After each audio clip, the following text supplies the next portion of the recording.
একটা হাস্যকর কথা হলেও কথাটা অনেক বড়। কারণ কি, সত্যি অনেক বড় না হাস্যকর। যাই হোক, কথাটা শুনে অনেক ঝগড়া করেছিলাম আমি। এমনি আমি ঝগড়াটা একটু জানি, কিন্তু কথাটায় আমার আঘাত লেগেছিল। কথাটা হাসিরই, তো তোমরাও শোনো কথাটা। তো আমার বিয়ে হয়েছে 5 বছর, আমার বাচ্চা আছে 2টো। তো 2টো বাচ্চার সাথে সাথে 5 বছর বিয়ে প্লাস 5 বছর প্লাস। তো প্রথমবার ষষ্ঠীতে নিমন্ত্রণ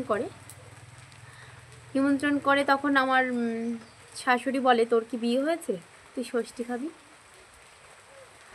তো আমাদের যখন মানে নিমন্ত্রণ করে আমার মা, তখন আমার বর আমার শাশুড়িকে জানায় যে যে মা শ্বশুরবাড়ি যেতে হবে, তো শ্বশুর শাশুড়ি গার্জিয়ান যেহেতু, মা শ্বশুরবাড়ি যেতে হবে, তো টাকা পয়সা কিছু দেবে, শ্বশুরবাড়ি যাব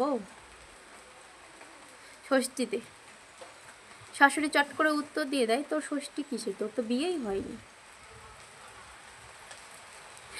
বিয়ে হয়নি, 2টো বাচ্চা আছে, এটাই চিন্তা? তো এটা না, আমার বিয়ে হয়েছে কোর্ট ম্যারেজ, যেটাকে বলা হয় রেজিস্ট্রি ম্যারেজ।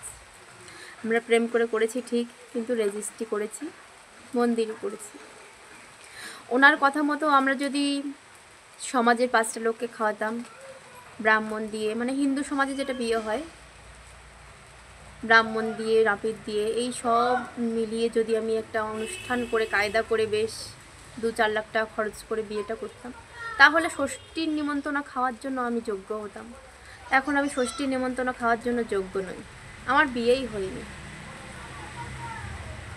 তা আজ পর্যন্ত আমি কোনোদিন ষষ্ঠীতে যাইনি, কোনোদিনও যাইনি।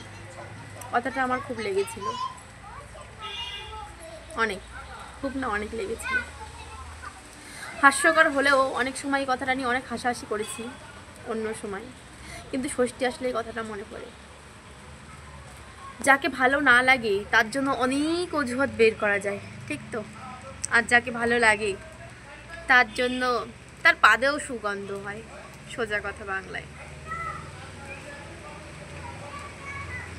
বিয়েই হয়নি, ষষ্ঠী খাবো কী করে?